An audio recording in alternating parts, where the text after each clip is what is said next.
Bonjour à tous et bonjour à toi.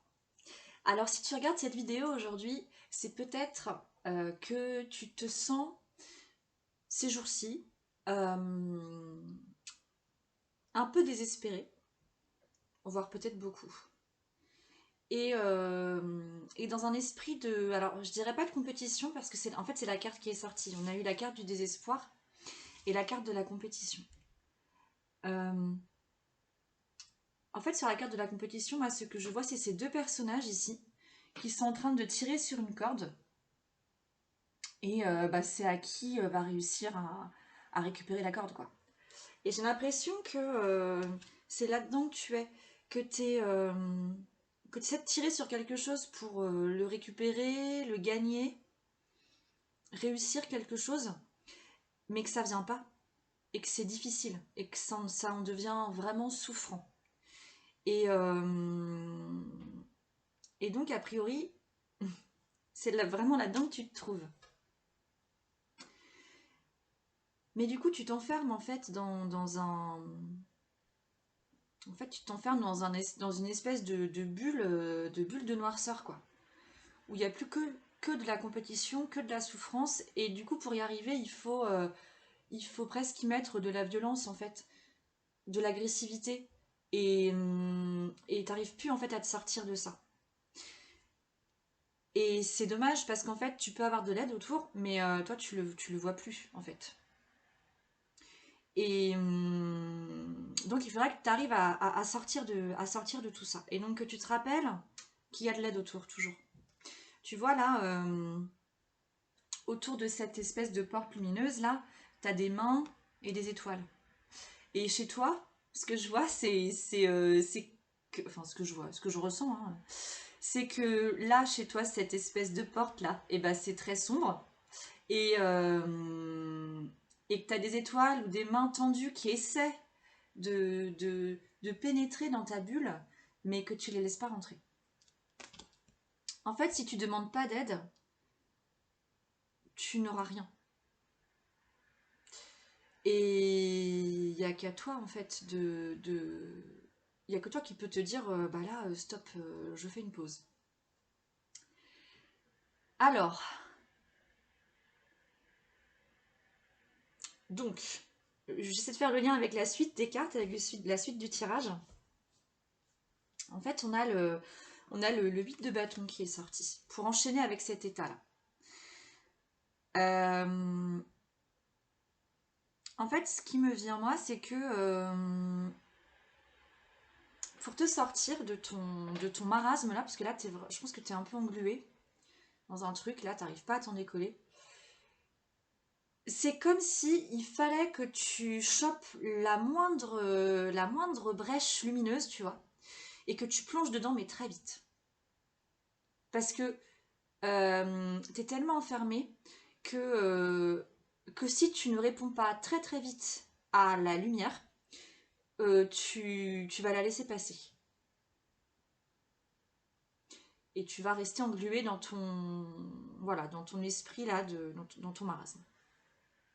Donc il faut vraiment que tu chopes la moindre, la moindre brèche, la moindre situation qui pourrait te dire ah là j'ai peut-être une solution. Et foup, tu y vas. Et ce qui est rigolo, c'est qu'on a le puits qui est sorti avec la carte du 8 de bâton. Donc là, vraiment, pour moi, il va falloir aller vite. Parce qu'en fait, plus tu vas aller vite, plus ça va se régler rapidement.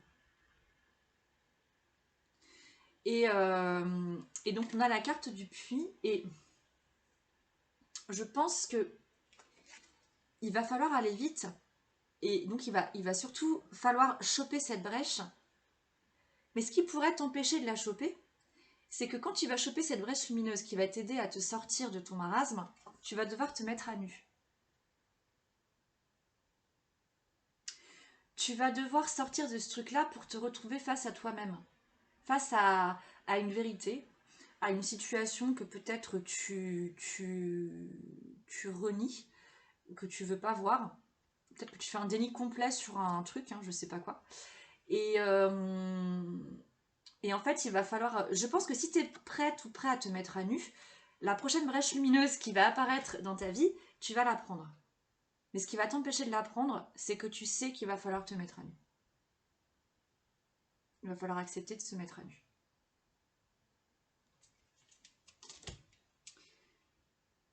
Et en fait, accepter de se mettre à nu, c'est une très sage décision.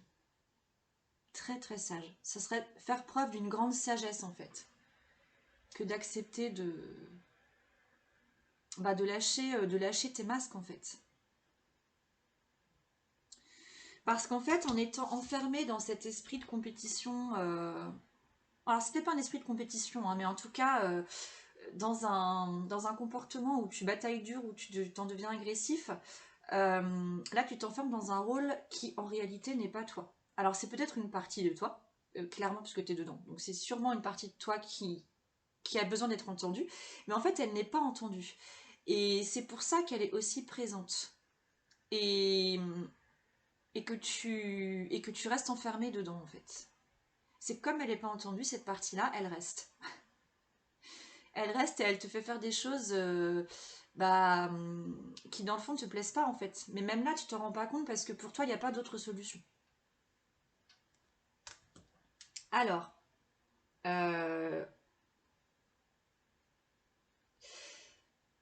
je sais plus ce que c'est que cette carte-là. Qu'est-ce que j'avais posé comme intention là-dessus? En fait, en trouvant ta brèche lumineuse là, et en fonçant dedans rapidement, et donc en te mettant à nu, en faisant face à tes vérités, je pense que tu vas trouver un apaisement qui va justement euh, arrêter la bataille et la compétition. Et alors attends, qu'est-ce qui sort avec? Le progrès. On a la carte du progrès qui sort avec. Alors attends, je fais une pause là. Ouais, en fait, ce qui va se passer, je pense que, tu vois là, ah oui d'accord, en fait cette femme, elle est dans une espèce de bulle, tu vois. Et on dirait qu'elle est dans une boule de cristal même. Mais en fait, en réalité, ici, c'est un espèce de coussin sur lequel elle est assise. Et elle est dans sa bulle, une sorte de bulle dans laquelle elle est protégée, tu vois. Et en fait, toi, ta bulle, pour le moment, elle n'est pas dans cet état-là. Elle n'est pas transparente comme ça, elle est plutôt sombre. Et ce qu'il faut comprendre avec cette carte, c'est que tu vas trouver un apaisement, mais l'apaisement, le fait de te mettre à nu, va te permettre euh, en fait, de trouver cette brèche lumineuse. Peut-être que cette brèche lumineuse, elle va venir de l'extérieur, mais tu vas l'intégrer dans ton intériorité. Tu vois, ici, elle a un petit soleil, en fait, une petite boule de lumière qui, qui se diffuse en elle. Et c'est ça, en fait, qui va l'apaiser. C'est qu'en faisant face à sa vérité et en acceptant de prendre cette brèche, elle va se rendre compte, ou tu vas te rendre compte, que tu es capable de trouver l'apaisement en toi. Et de trouver une sécurité et des solutions en toi. Et il y a quelque chose, en fait, avec l'esprit, le mental. Je pense que tu as un mental qui va progresser. Ouais. On a la carte du progrès du coup qui est sortie. Je vais donner les mots-clés du progrès. On a l'avancement, l'obtention de la reconnaissance, l'appréciation, l'accomplissement, enfin les accomplissements, l'accélération, les gains réguliers et une clarté accrue. Donc tu vas, d'accord, tu vas, je pense, gagner énormément en clarté d'esprit. Et c'est en ça que ton mental va progresser parce que en allant du coup, en plongeant dans ta brèche lumineuse là, tu rends service en fait à ton mental. Tu te rends service à toi déjà, et ton mental va te suivre là-dedans. Et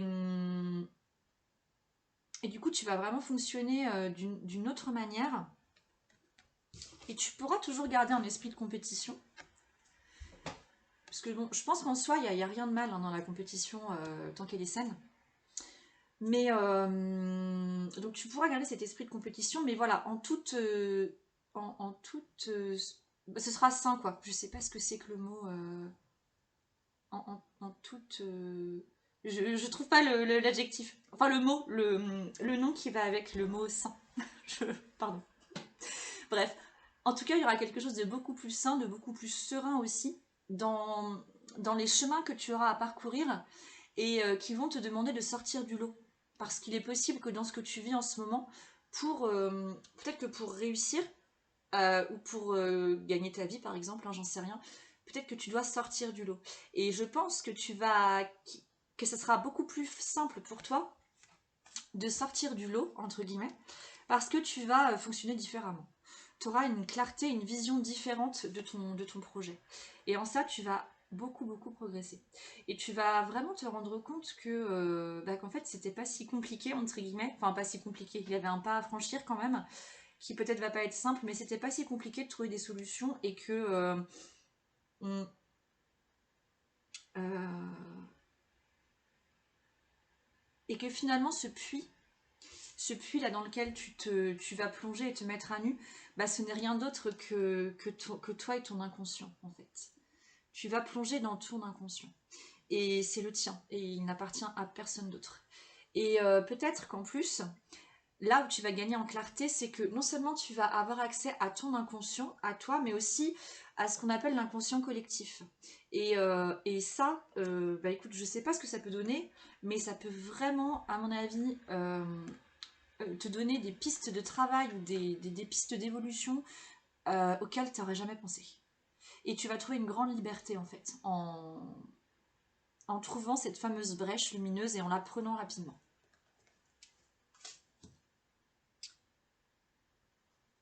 Alors, du coup, je pense que tu vas aussi réussir à prendre de la hauteur et que dans tous tes projets, tu auras cette faculté du coup à sortir de cette bulle dans laquelle en ce moment tu dois être un peu enfermé. Tu vas avoir la faculté, je pense, d'en sortir, de t'élever avec cette vision accrue là que tu vas acquérir réellement. La carte du progrès parle de clarté accrue. Clarté, vision, je mets les deux mots là-dessus. Donc je pense que tu vas vraiment prendre de la hauteur. Et en prenant de la hauteur, tu vas donner une énergie hyper riche en fait à tes projets. Hyper riche. Tu vas les enrichir jusque dans leurs racines en fait. Et tu vois, comme si tu leur donnais de l'engrais, mais un engrais naturel et puis un engrais qui est facile en fait qui pénètre facilement en fait dans les racines de ton projet pour le fortifier encore plus. C'est super intéressant. Alors c'est d'autant plus intéressant qu'avec avec ce set de pentacles là,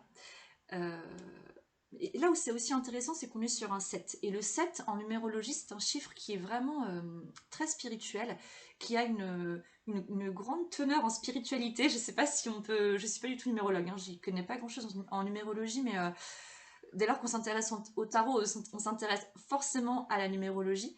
Donc en tout cas, là, il y a une grande, je dirais puissance, même si c'est pas le mot qui me vient, mais je pense qu'il y a une grande puissance spirituelle, en tout cas dans le chiffre 7, et que c'est aussi ce qui va t'aider à prendre de la hauteur. Tout en étant bien ancré, hein. Là, tout en étant bien terre à terre en fait. Mais tu vas te rendre compte que justement prendre de la hauteur et faire appel à ce côté un peu spirituel, un petit peu divin, un peu intuitif si tu préfères, et ben ça va beaucoup, beaucoup, beaucoup t'aider. Pardon, je vais juste allumer ma petite lumière pour faire un peu plus de... Voilà, un peu mieux comme ça. Et donc, ce qui est intéressant, c'est qu'avec ça, on a la carte de la diminution qui sort. Et en fait, peut-être que ton projet... peut-être que ce que tu as en ce moment, la situation que tu vis en ce moment est énorme, ou que tu la vois comme énorme, ou que tu veux faire quelque chose d'énorme. Et en fait, tu vas te rendre compte que se diminuer, eh ben c'est aussi très intéressant. Et peut-être encore plus riche plus riche et plus nourrissant que ce que tu imaginais. Et c'est en ça que la diminution est hyper intéressante. Parce que tu vois, là, cet arbre, ça ressemble à un bonsaï en fait. Et un bonsaï est aussi magnifique qu'un arbre centenaire. En fait, c'est même pas comparable, c'est pas tout. Enfin, on peut même pas comparer ces deux éléments, si on peut parler d'éléments. un bonsaï et un chêne centenaire, admettons, mais ils sont tout aussi respectables en fait. Ils sont tout aussi délicats dans, dans leur présentation, dans leur, j'ai envie de dire physicalité, mais je sais pas si ça existe en fait comme mot, cette physicalité. Et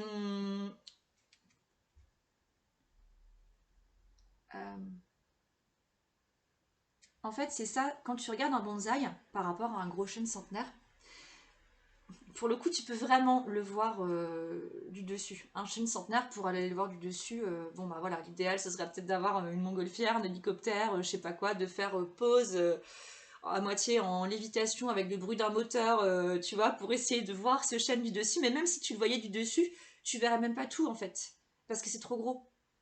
Qu'avec ce bonsaï là, tu vois tout. Et tu vois la finesse de ses traits.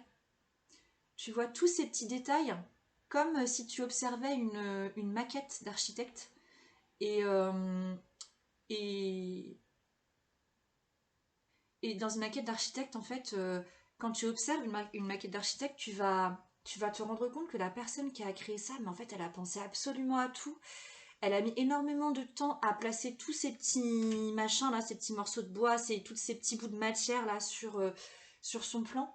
Elle a mis des heures et des heures et des centaines d'heures à créer cette maquette. Et ça se respecte en fait, parce que c'est magnifique. Et c'est petit, mais par contre ça peut donner quelque chose d'immense.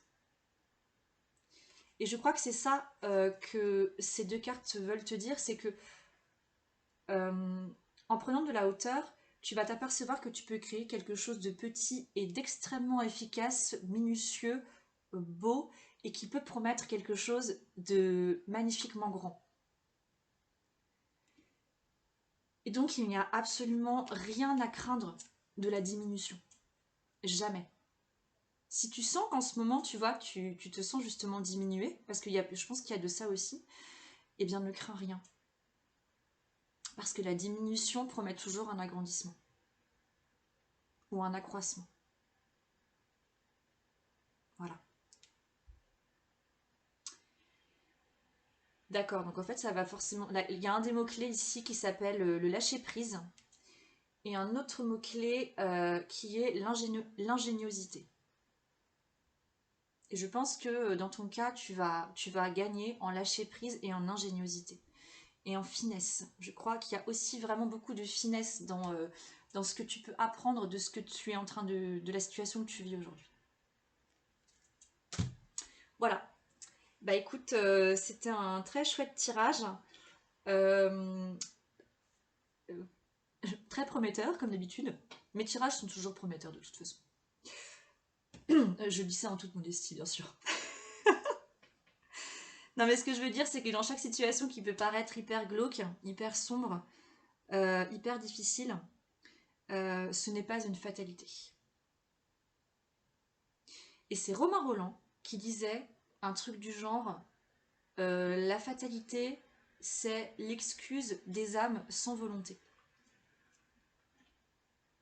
Alors je ne dis pas que tu n'as pas de volonté, mais peut-être qu'il te manque quelque chose pour trouver cette volonté. Et du coup, ça te mène vers la fatalité. Et dans une situation d'immobilisme complet. Mais tu vas trouver la brèche lumineuse qui va te sortir de peut-être ce sentiment de fatalité. Et tu n'es pas une âme sans volonté. Je pense qu'une âme est toujours volontaire. C'est à toi d'aller l'entendre. Et d'entendre qu'elle est volontaire et que ton âme est avec toi toujours. Toujours. Il suffit juste de l'entendre. Et moi, c'est ça que j'ai envie de faire en fait. J'ai envie d'accompagner les gens pour devenir leur propre détective d'âme, détecter leur âme. Donc, bah écoute, si tu veux un tirage complémentaire, n'hésite pas à me contacter.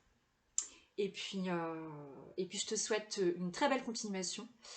Beaucoup de courage, mais tu l'as. Parce que si tu tombes sur ce tirage, c'est que tu as le courage de trouver cette brèche lumineuse et de t'y engouffrer avec rapidité et avec volonté. Bonne journée, salut!